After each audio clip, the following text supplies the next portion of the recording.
boa tarde. Um prazer estar aqui hoje nesse webinário da Dizal. Meu nome é Mônica Freire, eu sou sócia gerente da Troika. Espero que vocês conheçam a Troika. Se qualquer coisa, tem aqui no alto da apresentação um botãozinho, que se vocês clicarem, vocês vão conseguir acessar o nosso site e ver tudo que tem de disponível na Troika, né, para todos que participam. Super boa tarde. Membro da Troika aqui, olha. Quem é que entrou? Fabiano, Donário, tudo bom? Prazer estar com você aqui hoje também. O pessoal está entrando. Enquanto o pessoal está entrando, boa tarde, boa tarde, boa tarde. Todo mundo bem-vindo. Eu sei que tem várias pessoas aqui que não necessariamente são da área de línguas, né, de ensino de línguas. Aí eu queria pedir para vocês colocarem aqui no nosso espaço de bate-papo qual é a área do conhecimento com a qual vocês trabalham.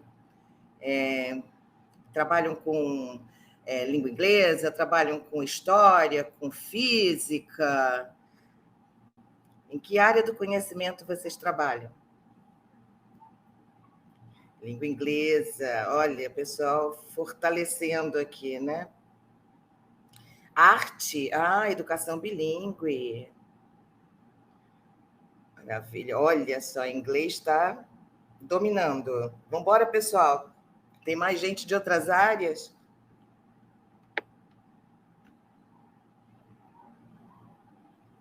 Inglês, olha, direto. Inglês e ciências. Ensino bilíngue, né? Tenho certeza. Né, Bruna? Olha quanta gente. Bom, a gente vai ter esse papo aqui hoje, sobre metodologias ativas, né? E vocês fiquem super à vontade para colocar perguntas, comentários aqui no nosso, né, na nossa caixa de bate-papo. E aí, em alguns momentos, eu paro para olhar perguntas, né? E para a gente trocar um pouquinho mais, né? Aproveitar um pouco desse formato que a gente tem aqui hoje. Agradecer muito ao Dizal pelo convite, estou muito feliz de estar aqui, para esse nosso bate-papo sobre caminhos e melhores práticas para as metodologias ativas, né? Eu queria começar com uma pergunta para vocês, tá? Para a gente começar a refletir um pouquinho aqui dentro desse tema, né, sobre o qual a gente vai conversar hoje. E aí eu vou mostrar aqui para vocês uma pergunta e vou pedir para que vocês pensem um pouquinho na resposta de vocês antes de escrever no bate-papo, tá bom? Pensa um pouquinho, estrutura um pouco as ideias e depois joga no bate-papo, tá bom? Aqui vai. Quando você pensa em ensino e aprendizagem, que tipo de processo vem à sua cabeça? No que você pensa? O que é isso, né? O que é esse processo aí de ensino e aprendizagem para você? Então, pensa um pouquinho e solta no bate-papo.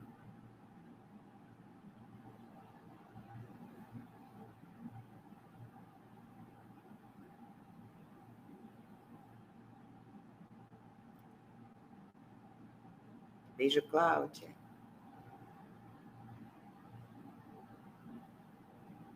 Hein? Gente, não tem resposta certa, resposta errada aqui, não. É o que vem à cabeça de vocês quando vocês pensam, né, nessa duplinha aqui, nessa dupla ensino-aprendizagem. O que vem à cabeça? Alegria. Ai, que bom.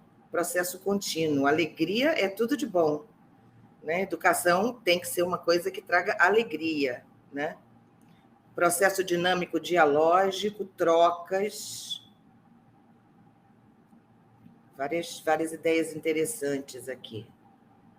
Interação, né? Uma palavra muito importante, muito relevante dentro desse tema que a gente vai conversar hoje. Sim, crescimento, né? intrapessoal, eu cresço, né? E é interpessoal, né? Porque ele é dialógico, né? Ele é comunitário, né? Nossa, várias grandes ideias aqui. Acho ótimo porque, né? É aquela me sinto aqui, né? Falando para os convertidos já, né? Então, vivências, ótima palavra, Kelly. Então, acho que flui, flui mais, mas é sempre bom quando tem pedagogia. Pedagogia, ué, por que não? Né? Pedagogia é um processo de interação, né, educacional com uma certa faixa etária, né? A gente vai depois pensar, quando a gente está falando do ensino de adultos, a gente vai pensar, de repente, em princípios andragógicos, né? Mas a gente tem por hábito usar a pedagogia de uma maneira bem ampla, né? Metodologia aplicada e resultados práticos. Adoro a palavra resultado, né? Ela é uma palavra perigosa, mas resultado é uma palavra bastante essencial, né? Quando a gente fala de aprendizagem, né? Como a gente determina quais são os resultados dessa aprendizagem, como a gente checa os resultados dessa aprendizagem, né? Aí já é outro webinário, aí a gente volta em outro momento para falar um pouco dessa parte de resultados também.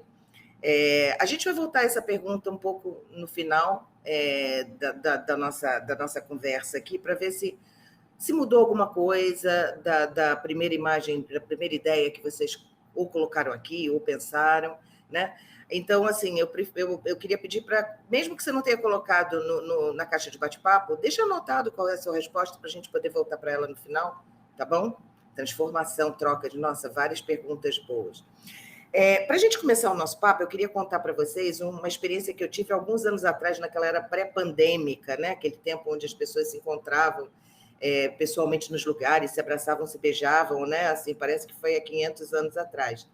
Eu fui num evento de educadores e tudo mais, e uma dos eventos que eu fui falava a educadora, a professora Valdenice Minatel Cerqueira. Ela é coordenadora geral de tecnologia do Colégio Dante Alighieri, que fica em São Paulo.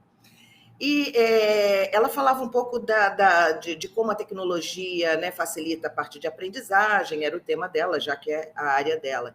Mas, num determinado momento da apresentação dela, ela disse uma coisa que eu nunca... que me impactou muito naquele momento, né? E eu vou mostrar aqui para vocês o que ela falou, que é isso aqui. Essa é a foto da professora Valdenice, eu tirei do LinkedIn. A melhor sala de aula é aquela em que você não sabe quem é o professor, né? Aí eu fiquei pensando, gente, que sala de aula é essa? Né? Por que seria desejável entrar numa sala de aula e não saber quem é o professor? E essa fala dela me impactou bastante, né?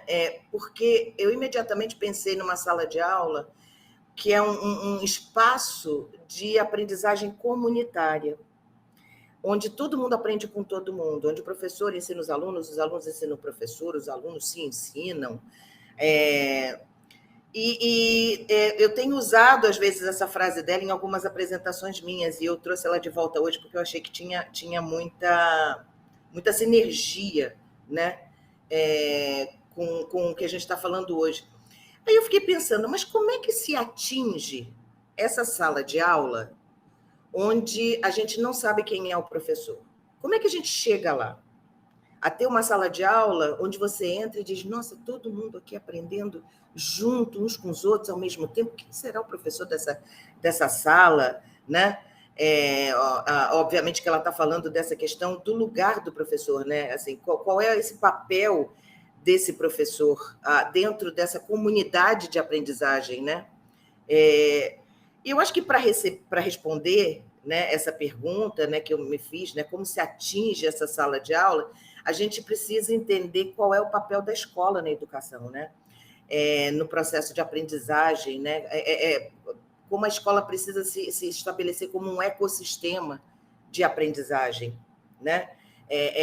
A aprendizagem tem que acontecer em todos os âmbitos, né? Em todos os espaços, em todos os momentos, dentro da escola, né? Se a gente pensar um pouco, tradicionalmente, né, a escola era um lugar onde havia só um caminho, né, para a educação, que era o ensinar, né? Por muito tempo, a escola era um lugar onde os alunos iam para estudar. A gente não falava em aprender, a gente falava em estudar, né? Tanto que a gente tem estudantes, né? É uma palavra bastante usada, né? Quando a gente fala, são os estudantes, pessoas que estudam. Estudar não necessariamente significa que você aprende, né? São questões diferentes.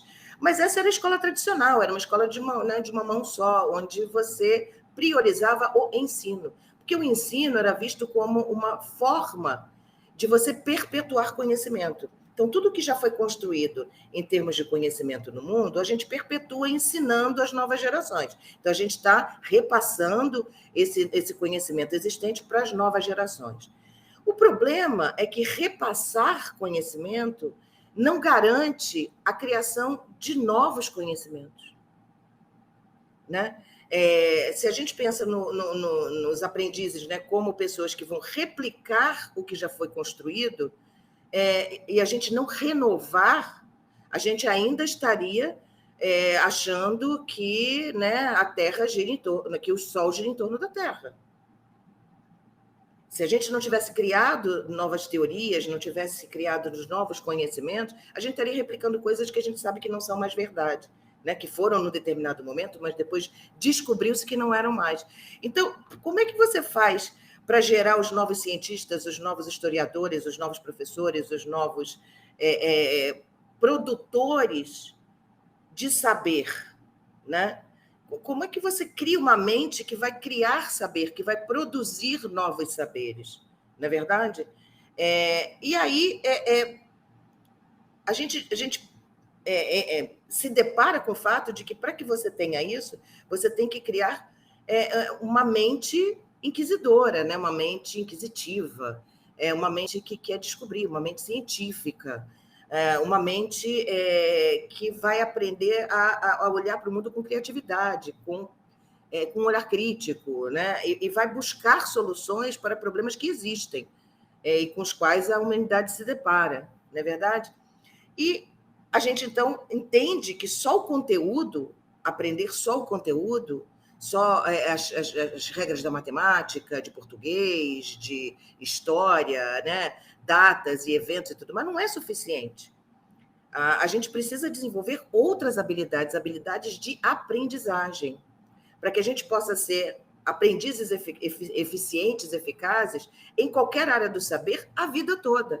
E sendo esses aprendizes eficazes, que a gente possa aprender e, em cima disso, a gente começar a produzir, né? Então, só para resumir, né, isso que eu falei, nas palavras de Paulo Freire, a gente pode resumir dessa forma. Ensinar não é transferir conhecimento, mas criar as possibilidades para a sua própria produção ou a sua construção, né? Então, olha a responsabilidade do ensinar, né? A importância, a essencialidade, né, do processo de ensinar para o processo de aprendizagem, né? Porque o processo de ensinar ele está a serviço da aprendizagem e não ao contrário, né? Então a gente fala aí não adianta só transferir, mas você tem que criar um ser humano capaz de construir, de produzir conhecimento, né? E como é que se criam essas possibilidades de construção e de produção de conhecimento, né? Para que a humanidade evolua, para que a humanidade tenha cada vez mais novos conhecimentos. E aí eu vendo o meu peixe, né? A gente vai dizer que a gente consegue transformar a educação numa forma de produção de conhecimento na medida em que a gente aplica metodologias ativas e que, portanto, né, a gente está investindo na aprendizagem ativa. Então, eu preciso ter metodologias ativas para que eu possa criar esse ambiente onde há produção de conhecimento. E eu consigo fazer isso, quando eu implemento metodologias ativas, eu faço isso porque eu estou gerando, né, um ambiente e as condições necessárias para que haja aprendizagem ativa. Então, esse é o objetivo. Se o ensinar está a serviço do aprender, as metodologias ativas estão a serviço da aprendizagem ativa. Tá?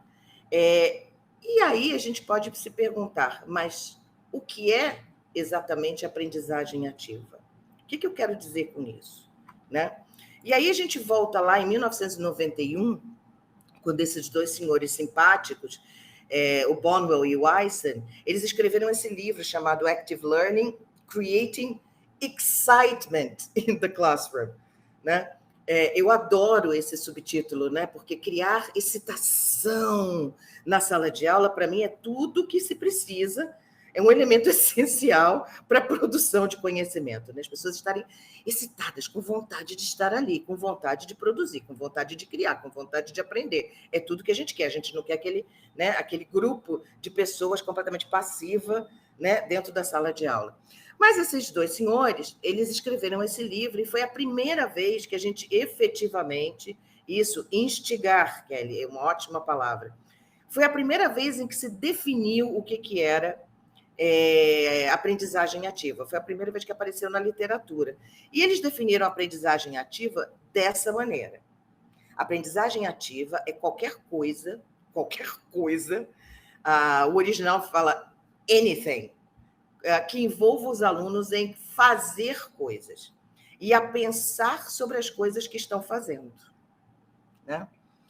Claro que a gente olhando, isso aqui é 91, né? A gente olhando agora em 2023 para essa definição, e obviamente que isso é a primeira definição, e o livro, né, se desenrola, inclusive sugiro a leitura, parece uma coisa meio assim, sim, mas e aí? Fazer o quê? Fazer qualquer coisa? Mas que coisa?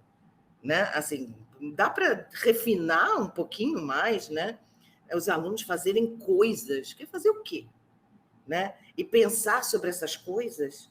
O que esse pessoal estava querendo? O que esses dois teóricos estavam propondo naquele momento, né?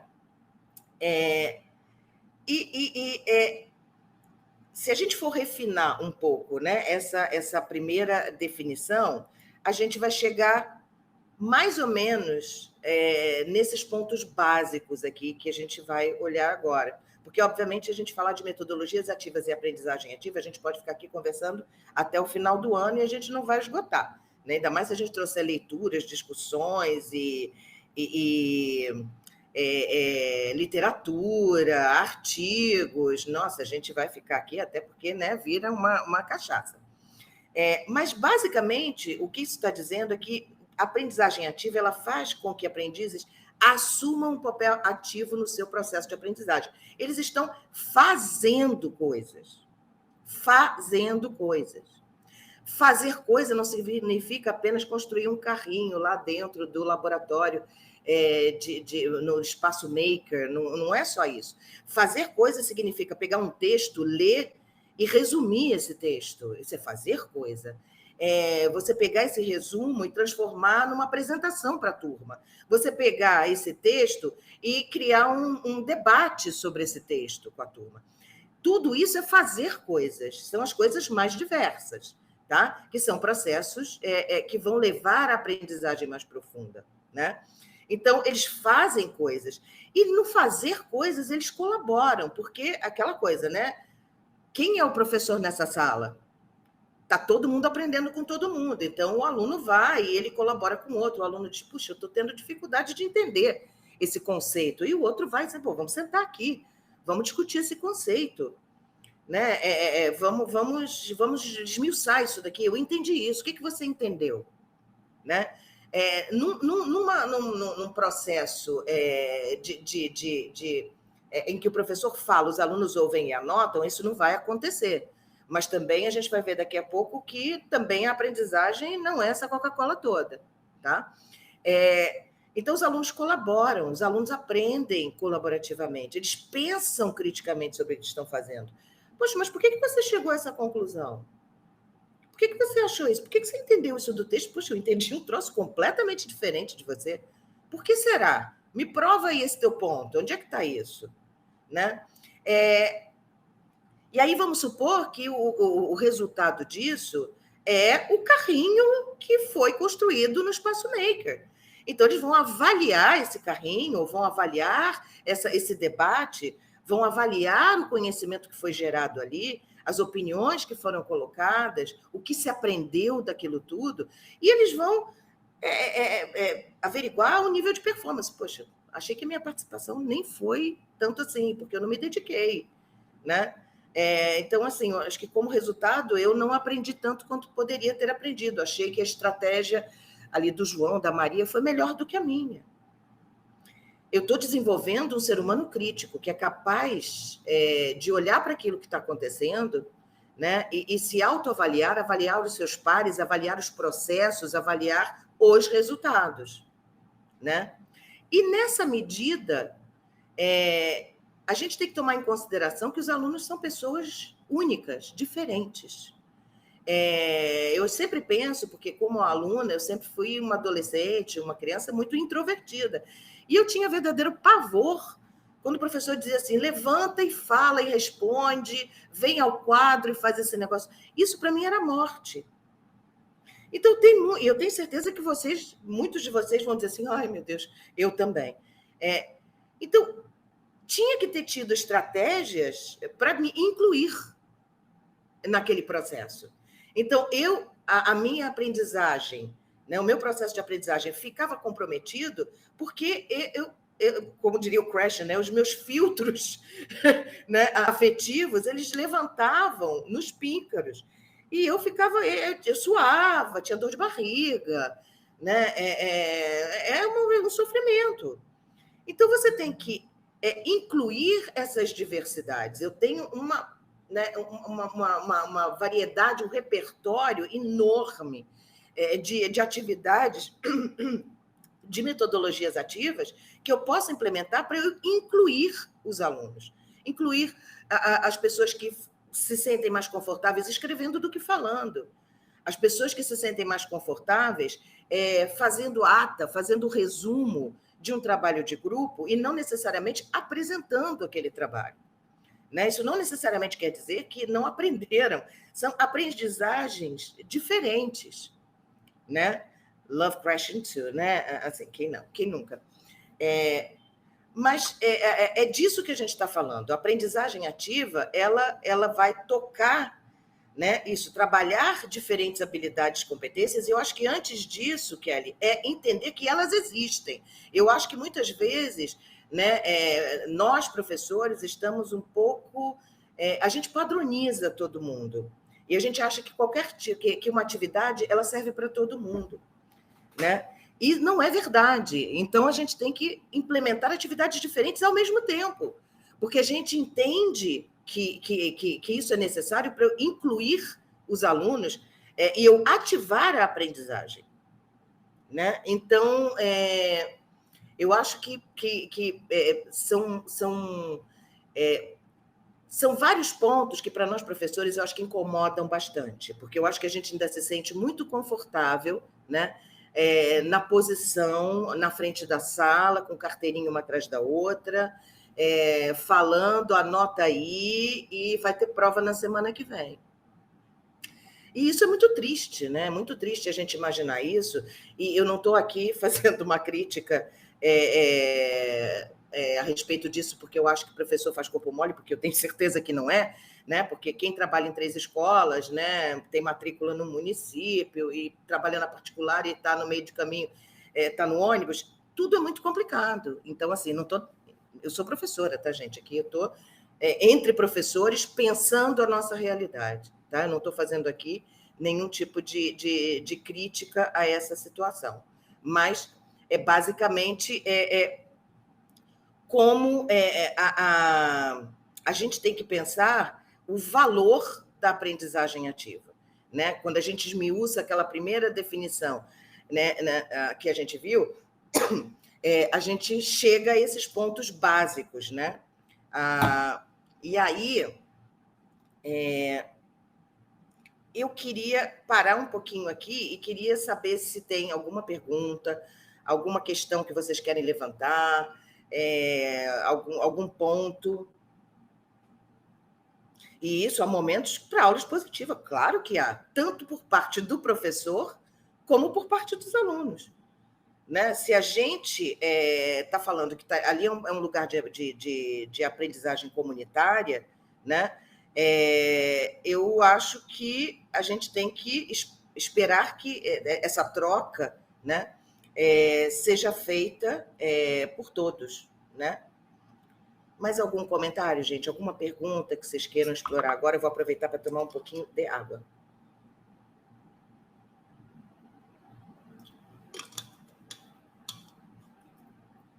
Podemos seguir?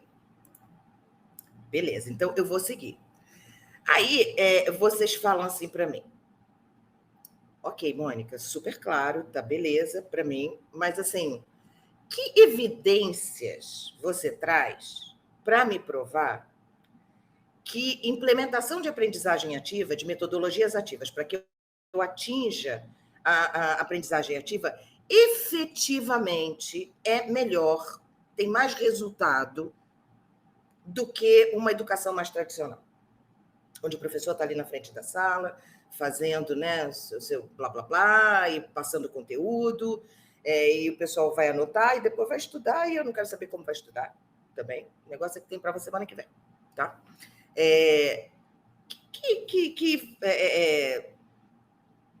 Que provas você tem para me dizer que isso é verdade, que a aprendizagem ativa efetivamente traz melhores resultados de aprendizagem do que um ensino tradicional?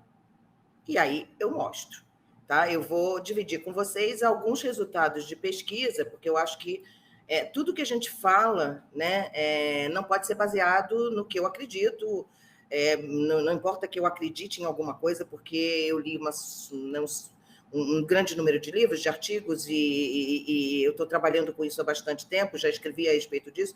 Não é o caso. Eu vou trazer pesquisas que venham sendo feitas dentro da perspectiva, né, de aprendizagem ativa já há bastante tempo.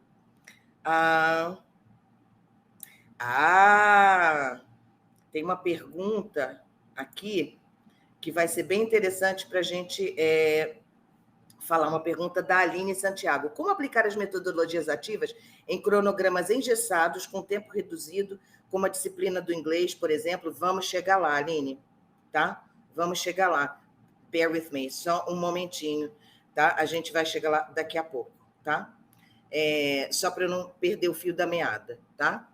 Então, eu estou dizendo que eu vou apresentar dados de pesquisas que comprovam isso. E dados de pesquisas de várias áreas, tá, gente? Vamos começar aqui.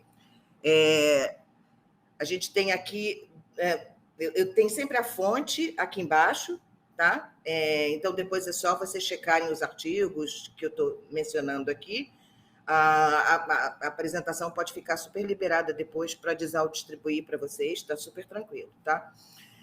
Então, a gente tem aqui, isso é do Reik, isso é de 1998, cursos interativos são 2 vezes mais eficazes na promoção de entendimento conceitual, quando comparados a cursos tradicionais. Então, esse é uma pesquisa que mostra que o entendimento dos conceitos ela é mais profunda, ela é mais eficaz dentro de uma perspectiva de aprendizagem ativa. A aprendizagem ativa melhorou a habilidade de pensamento crítico, nível de retenção e transferência de novas informações, aumentou a motivação, melhorou habilidades interpessoais e diminuiu o índice de reprovação. Gente, tudo que a gente quer na vida, né? Isso aí é o Prince, e isso está dentro da área de engenharia, tá? Isso são artigos de várias áreas, não é só da área de línguas, tá? Olha só, melhorou a habilidade de pensamento crítico, nível de retenção e transferência de informação, aumentou a motivação, habilidades interpessoais, obviamente, se as pessoas estão, né, aprendendo colaborativamente, melhora as habilidades interpessoais, que é uma soft skill essencial no mundo de hoje, né? E diminuiu o índice de reprovação, ou seja, as notas melhoraram. Então, aí 2 exemplos, mas eu tenho mais, não fico satisfeita só com 2, tá? Aqui tem o Freeman, por exemplo, também, que é da área de matemática, ciência e engenharia. Uma análise extensa de 225 estudos nas áreas de ciência, engenharia e matemática demonstrou que a aprendizagem ativa pode aumentar significativamente as notas, resultados, aquela coisa que, né, as famílias, os pais adoram, eu adoro isso. E é particularmente eficaz em turmas pequenas de 50 alunos ou menos. Então, assim, isso aqui está sendo considerado dentro de uma turma de 50 alunos ou menos, que é a realidade da maior parte dos professores. E aí, muitas vezes, você ouve o quê? Mas é impossível implementar metodologia ativa porque eu tenho uma turma de 40 alunos. Será que é? Deixo a pergunta no ar. A aprendizagem ativa pode afetar a motivação de forma positiva. Isso vem desse material, né, dessa referência do Owen Sadler, Ballow e Smith Waters, que é 2017, dentro desse material do Kavanagh de 2016. O impacto geral na motivação modera os principais aspectos do aprendizado, como atenção e consolidação da memória. Então, a gente já está falando aí que a gente mantém a atenção, a gente já falou de motivação, então a gente está falando também de atenção e consolidação da memória, ou seja, se lembra mais. Mas não é só isso, tenho mais. Finalmente, vou mostrar mais uma, porque senão a gente não tem tempo para ver tudo. Essa que eu vou mostrar agora é uma pesquisa que foi feita na Arizona State University, tá? Que é muito interessante, porque ela compara os níveis de aprendizagem passiva, que é o nome que eles dão, porque é uma aprendizagem mais tradicional, né? O professor fala, eu escuto, anoto, contra o que acontece dentro de uma perspectiva de aprendizagem ativa. E cruza isso, se vocês olharem para o lado direito do slide, com a taxonomia de Bloom, né? Como é, habilidades de pensamento inferior e superior, né? Espero que a tradução seja essa.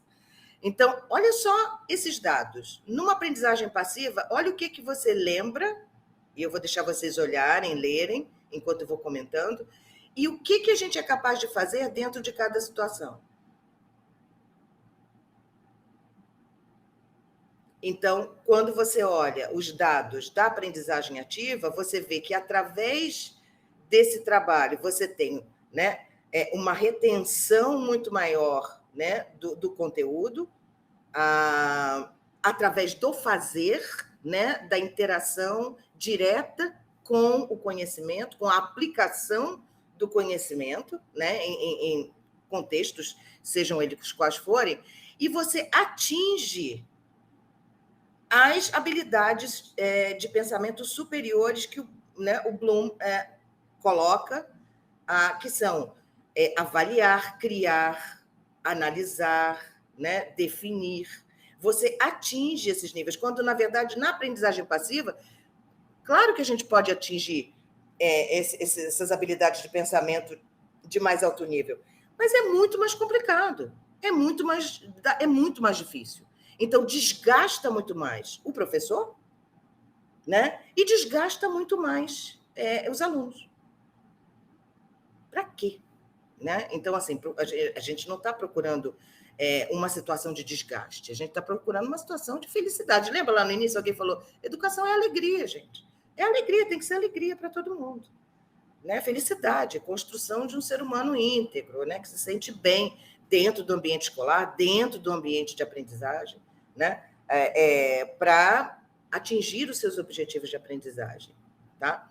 Então, aqui eu trouxe, né, esses dados, porque eu acho bastante importante que a gente trabalhe em cima de dados.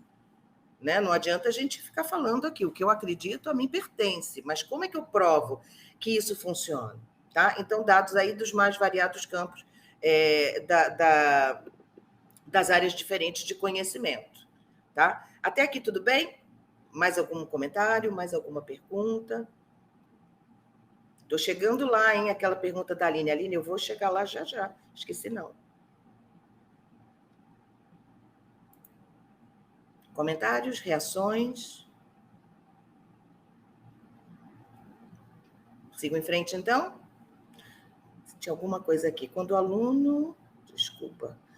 Kelly colocou aqui. Quando o aluno expõe suas pesquisas e todo o processo de feitura de um trabalho, ele aprende vivenciando e compartilhando sua aprendizagem. Claro, ele não compartilha só quando ele apresenta. Ele compartilha em toda a construção, né? Porque ele construiu aquilo com seus pares, né? Seja grupos diferentes, né? Então, assim, é total compartilhamento, não é verdade? Então, tá, sigo em frente. Vamos chegar no ponto mais prático agora. Eu acho que eu já comprovei a minha posição aqui em prol das metodologias ativas, em prol da aprendizagem ativa.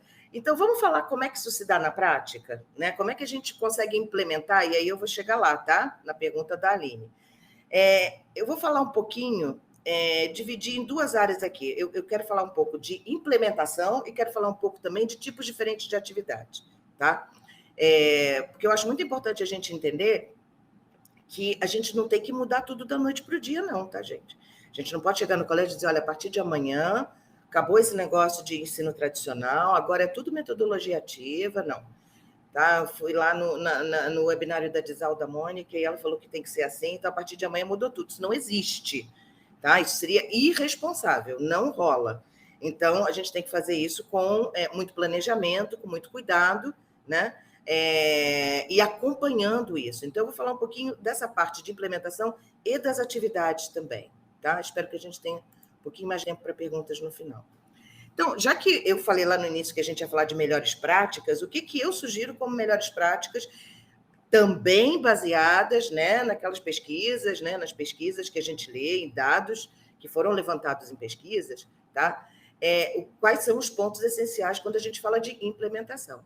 E eu acho que o ponto essencial, número zero de tudo, é formação docente. É a formação do professor, tá? Não adianta ver uma ideiazinha legal na internet de uma atividade de metodologia ativa e amanhã você implementar de qualquer jeito, porque você quer ser cool, porque você quer estar fazendo uma coisa moderna na sua turma. Não é assim que se faz. Tá? A primeira coisa é adquirir uma base teórica, é entender, pelo menos minimamente, o que implica uma opção pela metodologia ativa, que não é pouca coisa. Tá? É um processo de estabelecimento de um processo de aprendizagem. Tá? Então, não é pouca coisa. Então, corre para a base teórica primeiro, minimamente que seja, e vai entender o que implementar metodologia ativa implica. E outras coisas mais. Tá? Então, vai para a base teórica. Experimentação colaborativa. Não adianta você ser a única pessoa na sua escola pregando no deserto. E na sua aula, no seu curso, você implementa a metodologia ativa se você estiver nadando contra a maré da escola inteira. Né? Você vai ficar aquela pessoa estranha, que os outros professores não gostam, e os alunos dizem, mas por que você exige tanta coisa que os outros professores não exigem? A família vai no colégio também, vai dizer assim, esse professor de inglês, esse professor de inglês... Cheio de ideia, uma série de coisas fazendo. Então, é importante que isso seja um processo que comece com todo mundo na escola e que isso vá sendo implementado aos poucos. Nada importa, não é problema o pessoal de inglês sair na frente, porque isso é bem comum, né? Mas a gente tem que começar a criar uma base, né, de pessoas que acreditam e que estão caminhando na mesma direção. Desculpa. Porque quando você chegar na hora de avaliação, se você não estivesse fazendo uma avaliação que tem a ver com a perspectiva de metodologia ativa, aí fica uma bagunça, porque ninguém se entende, né? Então, né, como é que você vai fazer rubricas avaliativas, de repente, para avaliar como é que foram atingidos os objetivos de aprendizagem, se tem uma turma de professores que só faz prova, testagem de prova, múltipla escolha e vai para fora. vira um discurso esquizofrênico, é uma coisa que não faz sentido, as pessoas não vão, né, não tem unidade pedagógica, né?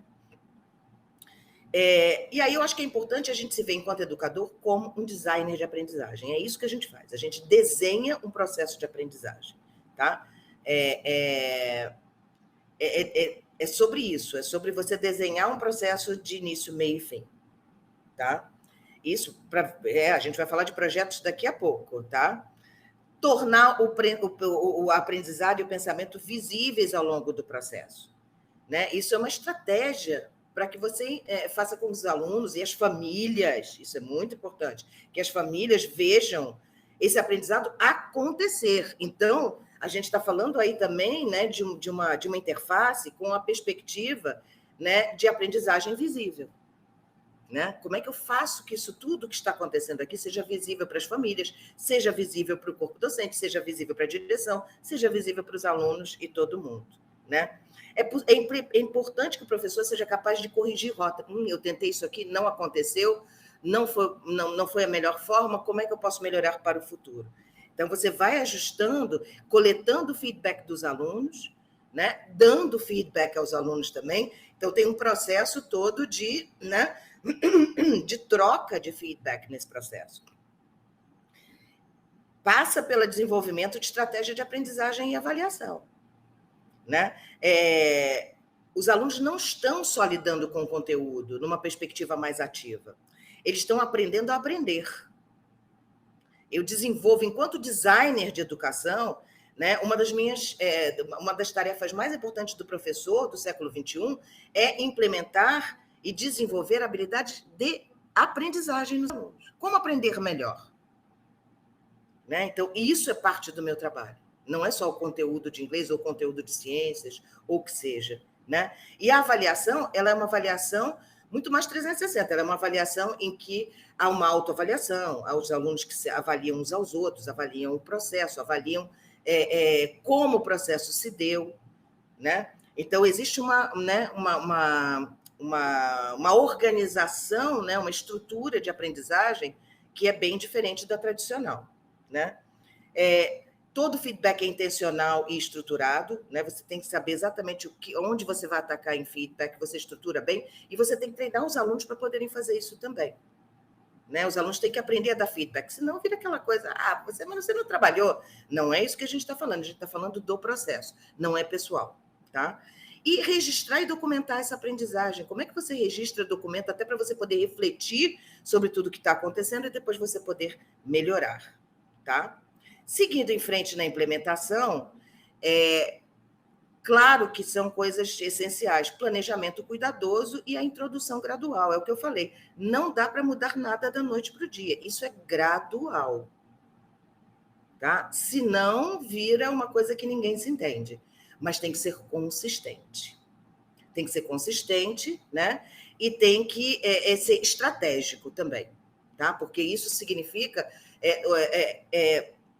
você educar não só a comunidade escolar, mas lembrar que você tem que trazer a família junto. A família tem que entender o valor dessa opção pelas metodologias ativas e pela aprendizagem ativa. Eles têm que entender que os filhos serão, que a gente está equipando os filhos dele para serem produtores de conteúdo, produtores de conhecimento no futuro. Né? Então, é isso que é muito importante, né? Então, o papel do professor é um facilitador, um gestor dessa aprendizagem, né? Um designer, como a gente falou antes. Né? Então, muda a perspectiva de quem somos dentro dessa estrutura. Né? Eu não estou aqui para ensinar Present Perfect, gente. Eu estou aqui para fazer com que vocês entendam que eu estou falando da minha experiência de vida e isso é importante, é relevante para a sua vida. Tá? E, como eu falei antes, então, assim, eu estou fazendo meio que, né, uma amarração, coletar, guardar, dar, estimular, troca de feedback. É só assim que você vê como o processo está rodando, como está sendo para os alunos e se você efetivamente está atingindo seus objetivos. Tá? Alguma pergunta até aqui? Aí eu quero voltar, né, para cronograma engessado com tempo reduzido, né, a pergunta da Aline, né, uma vez por semana. Aline, esse é o grande problema, você colocou a mão no problema. Então, a minha grande questão aí é que essa quantidade de conteúdo está errada. Então, não é assim, como é que eu vou fazer? Claro que existem maneiras de você implementar atividades de metodologias ativas, porque não é como você vai fazer alguma coisa. Você vai substituir uma coisa que você faz por uma atividade de metodologia ativa. Então, ao invés de você fazer de uma maneira mais tradicional, você pode fazer checagem de dever de casa, por exemplo, de uma maneira mais ativa. Então, você pega os alunos para olharem quais foram as respostas que deram, né? E depois apresentarem, por exemplo, olha, a minha resposta estava diferente da do fulano, e eu quero entender se eu estou certo, ele está certo também, como é que é. Você fazer um sistema, é como você faz, tá? Mas eu acho que a gente está falando aí de uma questão bastante crucial que tem que ser discutida urgentemente, que é o excesso de conteúdo que existe dentro dos currículos, né? Que a gente apresenta, que eu acho que tem muito a ver também com o tipo de material didático que a gente usa, que é sempre cheio de coisa, porque normalmente foi feito, né, por uma perspectiva que não era exatamente uma perspectiva de trabalho de metodologia ativa, né? Foi feita por uma perspectiva de uma educação mais tradicional. Então, a gente tem que ver que materiais também se adequam melhor ao que a gente faz, se a gente vai implementar metodologia ativa. Tá? Então, mesmo que eu tenha inglês uma vez na semana, né, eu posso implementar momentos e atividades de metodologia ativa, sim. Você pode não reinventar tudo, mas dá para fazer sim. A gente vai ver a questão agora de atividades um pouquinho agora.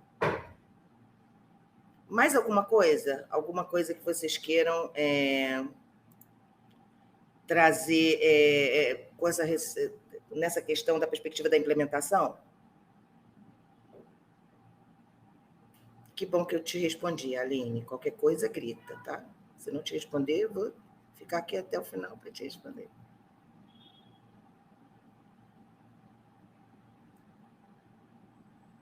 É uma conversa muito importante sobre essa quantidade de conteúdo.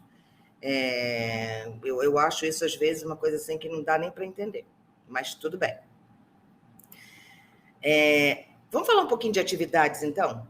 Que tipo de atividade de metodologia ativa eu posso implementar a partir de amanhã?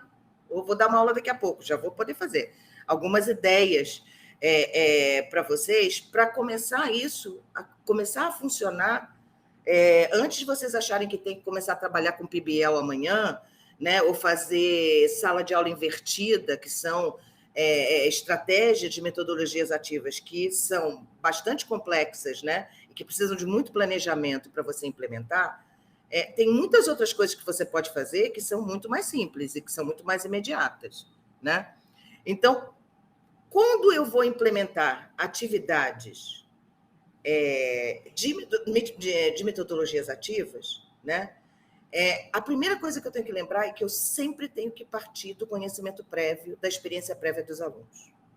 Todo conhecimento se estrutura em cima daquilo que eu já sei.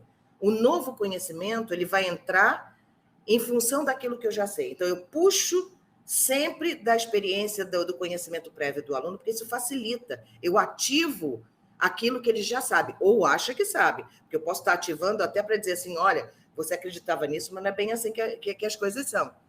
Tá? Então, lembrar sempre disso. Eu saio, sempre meu ponto de partida é o conhecimento que o aluno já traz. Tá?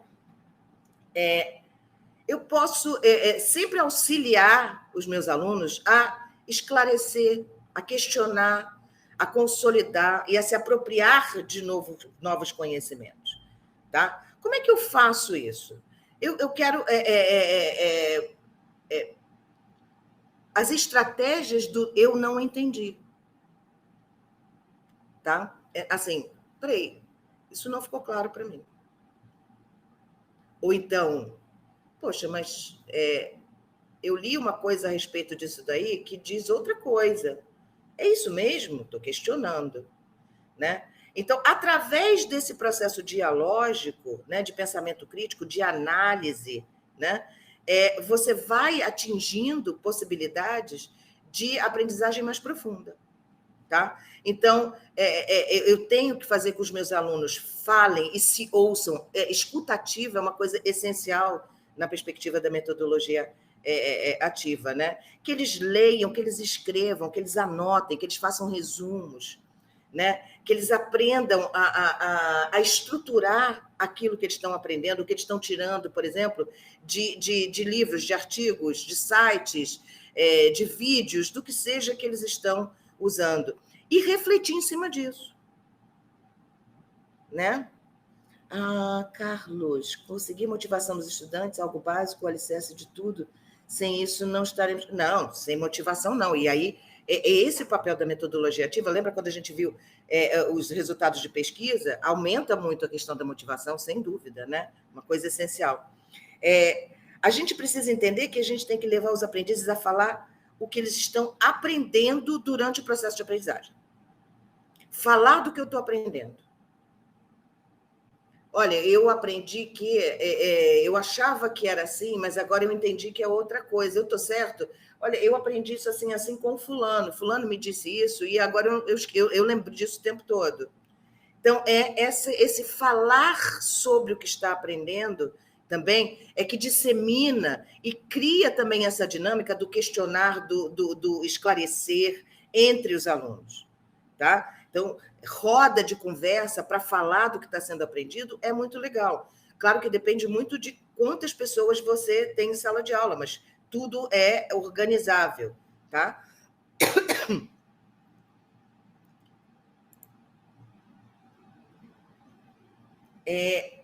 Outras melhores práticas também com relação às atividades. Focar no desenvolvimento de habilidades de aprendizagem. Como você aprendeu isso? Como é que eu posso aprender isso de uma maneira mais eficiente? Então, vamos fazer um processo dentro desse processo de aprendizagem para que eu possa atingir as habilidades de pensamento superior lá da taxonomia de Bloom. Analisar, sintetizar, avaliar. Então, o que eu posso fazer? Eu posso pegar os alunos e eles criarem testes para eles mesmos. Né? Então, eu posso... olha, escreve 2 perguntas para o outro grupo. Pode ser uma pergunta até para responder uma coisa que você não entendeu. Né? Então, são coisas simples, que você faz uma interação e você trabalha, né, esse falar sobre o que está se aprendendo. Né? Responder pergunta com outras perguntas. O professor tem que ser muito bom nisso. Né? Ao invés de dar resposta pronta ou fazer perguntas não muito do tipo, mas por quê? Mas e aí? Fazer perguntas mais intencionais do tipo, mas o que levou você a chegar a essa conclusão?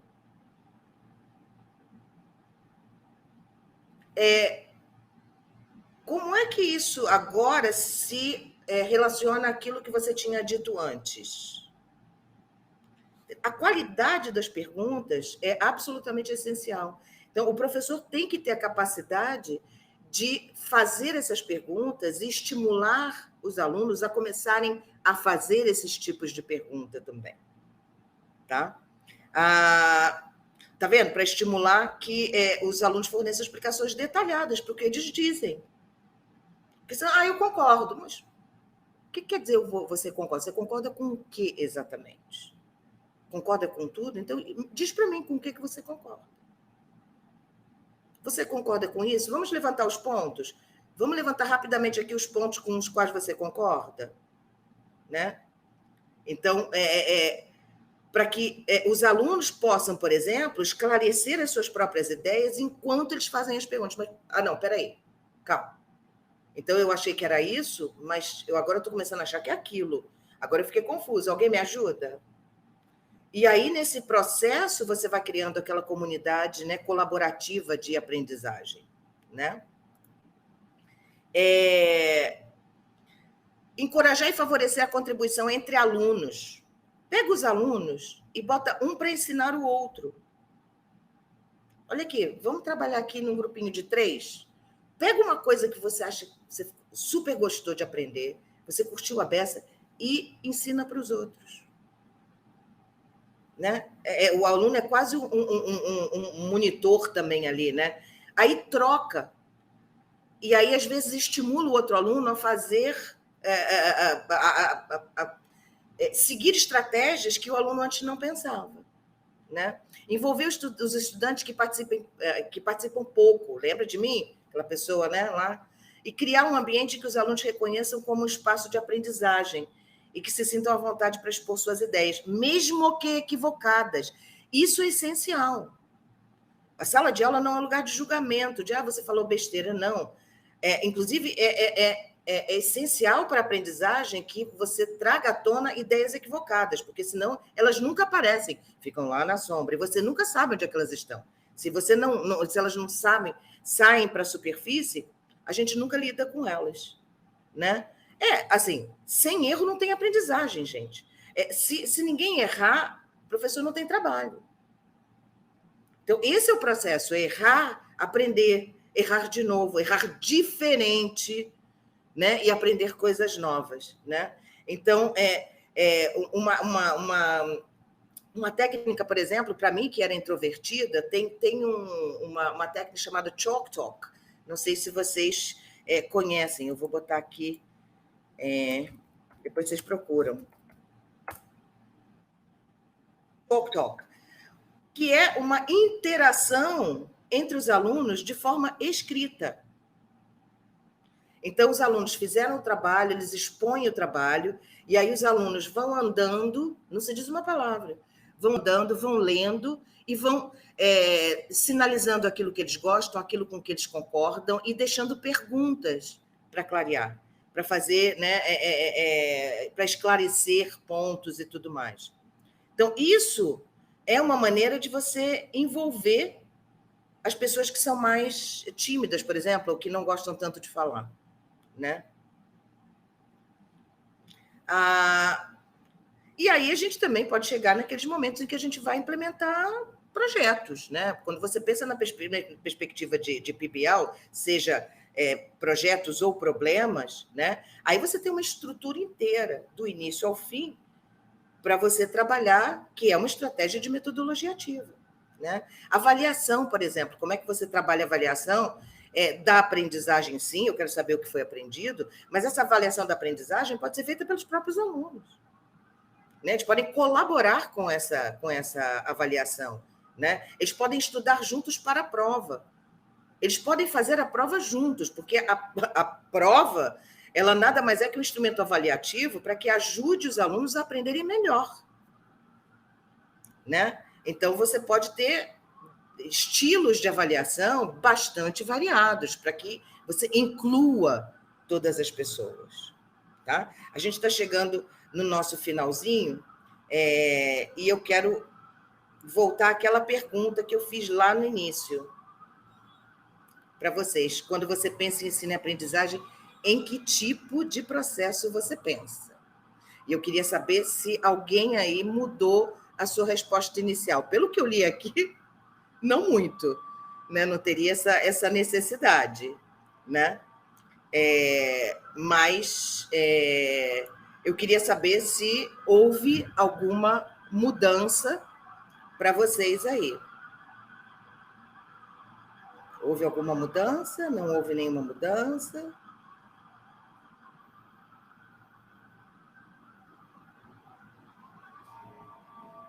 Todo mundo está ok, está mais fluido. É um processo riquíssimo de vivência, exatamente isso, né?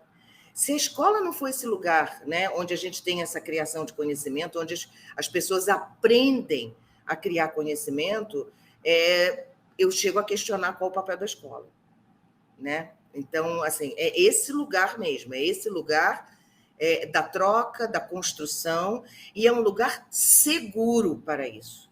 É um lugar onde as pessoas têm que se sentir seguras para falar besteira, né? Para falar das suas inquietudes, daquilo que não entendeu, e entender que aquele grupo de pessoas à sua volta vai ser um grupo, né? Claro, não estou falando, não estou poliana aqui não, né, gente? Sempre tem aquelas coisas em sala de aula e isso faz parte da vida. Mas que as pessoas entendam que ali é um lugar de geração de conhecimento e que o professor é parte e é um catalisador, né? Um organizador desse processo, né? A gente está chegando no final e eu queria terminar com uma ideia que é bem antiga, né? Só para a gente arrematar aqui, que é do Benjamin Franklin, né? Que já dizia naquela época, né? Né? Diga-me e eu esquecerei, mostre-me, talvez eu lembre. Você me mostrou, talvez eu lembre. Agora, envolva-me e eu aprenderei. Se eu boto a mão na massa, se eu tenho uma relação direta, ativa com o saber, com o conhecimento, né? Eu vou aprender. E eu não só vou aprender, mas eu serei capaz de gerar o pensamento do futuro. Né? Eu serei capaz de construir os novos conhecimentos que serão também divididos e compartilhados, né, com a minha comunidade. Tá? Chegamos ao final, né? Aquela coisa, sempre fica aquele gostinho, né, de que precisávamos de mais. Eu agradeço imensamente a participação de vocês, riquíssima. Espero que eu não tenha deixado de atender ninguém, né? Mas é sempre mais complicado, a gente tem um olho aqui na caixa, um olho na apresentação. Eu espero que tenha sido relevante para vocês, que todas essas ideias, que todas as minhas provocações aqui hoje ressoem com vocês e fiquem com vocês dentro dessa perspectiva crítica também do nosso lugar, né, como educadores. Eu espero encontrar vocês numa próxima oportunidade para a gente continuar essa conversa ou ter outros tipos de conversa também. Então, se a Dizal me convidar de novo, eu volto com todo prazer. Eu adorei estar aqui com vocês essa tarde. E até a próxima.